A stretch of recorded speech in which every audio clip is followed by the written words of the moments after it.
আজকে 3 তারিখ, 3 আর 4 তারিখ মোটামুটি শুকনো আবহাওয়ায় মোটামুটি থাকবে। তার মধ্যে কোথাও কোথাও স্থানীয়ভাবে হালকা থেকে মাঝারি বৃষ্টির সম্ভাবনা আছে, মানে হালকা বৃষ্টির সম্ভাবনা আছে। 2 দিনই আছে কোনো কোনো ডিস্ট্রিক্ট, মূলত পশ্চিম দিকের ডিস্ট্রিক্ট গুলো ঝাড়খণ্ড, এই ঝাড়গ্রাম, ওয়েস্ট মিদনাপুর, পুরুলিয়া, বাঁকুড়া, এই অঞ্চলগুলোতে স্থানীয়ভাবে ক্লাউড তৈরি হয়ে যেরকম ভাবে হঠাৎ করে বৃষ্টি হচ্ছে সেরকম হওয়ার সম্ভাবনা আছে। এমনি মোটামুটি ভাবে সকালের দিকে ক্লিয়ার স্কাই এবং রাতের দিকে সন্ধ্যে থেকে, মানে দুপুর থেকে সন্ধ্যের মধ্যে পার্টলি ক্লাউডি স্কাই থাকার সম্ভাবনা। মোটামুটি এরকমই ওয়েদার থাকার সম্ভাবনা। এবং উত্তরবঙ্গের ক্ষেত্রেও উপরের দিকের জেলাগুলিতে স্থানীয়ভাবে বৃষ্টির সম্ভাবনা রয়েছে, কিন্তু নিচের জেলাগুলি মানে মালদা, নর্থ দিনাজপুর, সাউথ দিনাজপুর, এই অঞ্চলটাতে ওই পার্টলি ক্লাউডি স্কাই থাকার সম্ভাবনা। 5 তারিখ থেকে মোটামুটি ঝড় বৃষ্টিটা বাড়বে, 2 বঙ্গের ক্ষেত্রেই বাড়বে। প্রথমে দক্ষিণবঙ্গের কথা বলছি। দক্ষিণবঙ্গে 5 তারিখে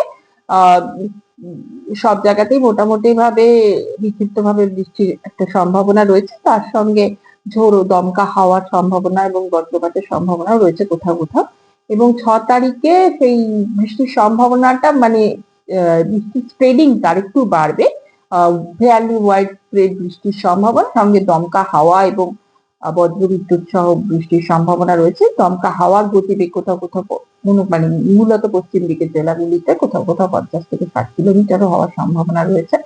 6 তারিখ, 7 তারিখ, 8 তারিখ এই ফেয়ারলি ওয়াইড স্প্রেড রেনফলই থাকবে। আবার 9 তারিখে গিয়ে আবার বিক্ষিপ্ত বৃষ্টি এবং সম্ভাবনা রয়েছে। উত্তরবঙ্গের ক্ষেত্রেও তাই। উত্তরবঙ্গের ক্ষেত্রে যেটা বললাম, প্রথম 2 দিন 3 এবং 4 তারিখে খালি উপরে 5টি জেলাতেই কোথাও কোথাও হালকা বৃষ্টির সম্ভাবনা স্থানীয়ভাবে, কিন্তু 5 তারিখ থেকে বৃষ্টিটা একটু বাড়বে। 5 তারিখ থেকে সব জায়গাতেই মানে উপরের জেলাগুলিতে 5 তারিখে স্ক্যাটার্ড এবং নিচের 3টি জেলাতে আইচল বা বিক্ষিপ্তভাবে বৃষ্টির সম্ভাবনা 1-2 জায়গায়। এবং 6 তারিখেও তাই একই রকম, সঙ্গে দমকা হওয়ার সম্ভাবনাও রয়েছে। 5 তারিখেও রয়েছে দমকা হওয়ার সম্ভাবনা। 6 তারিখ, 7 তারিখেও রয়েছে, 8 তারিখেও রয়েছে। 8 তারিখে গিয়ে বৃষ্টিটা বেশ উত্তরবঙ্গের ক্ষেত্রে বেশ বাড়বে, মানে অনেকটা জায়গা জুড়ে বৃষ্টি হবে, ওয়াইড স্প্রেড বৃষ্টির সম্ভাবনা রয়েছে ওভারঅল। আর নিচের দিকে জেলাগুলিতেও ফেয়ারলি ওয়াইড স্প্রেড বৃষ্টির সম্ভাবনা থাকবে।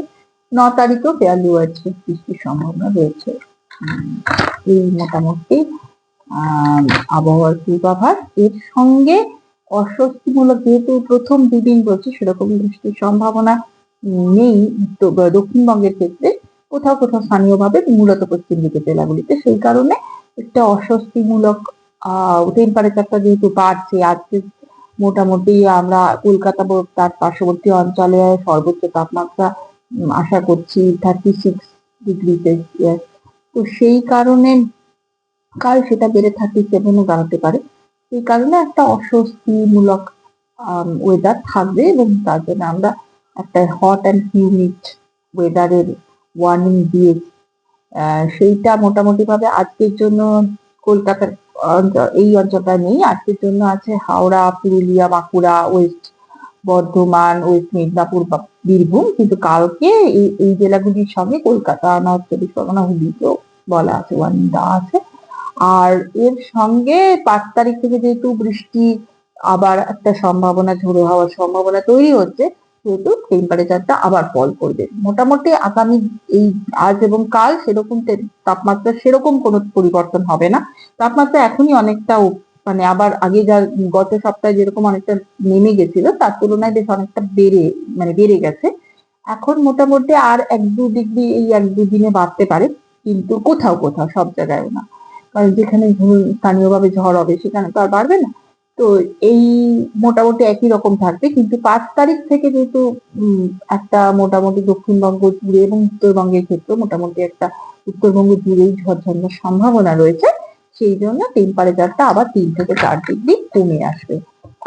ছোট ছোট সার্কুলেশন অনেক তৈরি হচ্ছে, এখনো যেমন একটা সার্কুলেশন উত্তরবঙ্গের উপরে রয়েছে, আবার দক্ষিণবঙ্গ বা এই অঞ্চলে ট্রাফ তৈরি হচ্ছে আর মূলত উত্তরবঙ্গের ঝড়ঝঞ্ঝার কারণ থাকছে একের পর এক ওয়েস্টার্ন ডিস্টারবেন্স পাস করে যাচ্ছে, মোটামুটি সিনপটিক সিচুয়েশনটা দাঁড়াচ্ছে আর কি। একটা ট্রাপ যদি একটা ডিসকন্টিনিউটি লাইন যদি তৈরি হয়, ধরুন সেই ক্ষেত্রে হয় কি যে বে অফ বেঙ্গল থেকে প্রচুর ময়েশ্চার ইনকারশন হয় এবং তার সঙ্গে গরম বাতাসের একটা সংমিশ্রণ হয়, যার ফলে ক্লাউড তৈরি হয়ে বৃষ্টি হয়। তো সেই রকম মানে আমরা আশা করছি 5 তারিখেও এমন একটা সিনপটিক কন্ডিশন আবার গিয়ে দাঁড়াবে, যেখানে আবার এই ময়েশ্চার ইনকারশনটা বেড়ে যাবে এবং প্রচুর ক্লাউড তৈরি হবে এবং বিভিন্ন জায়গায় ঝড়ঝঞ্ঝা ঘটবে।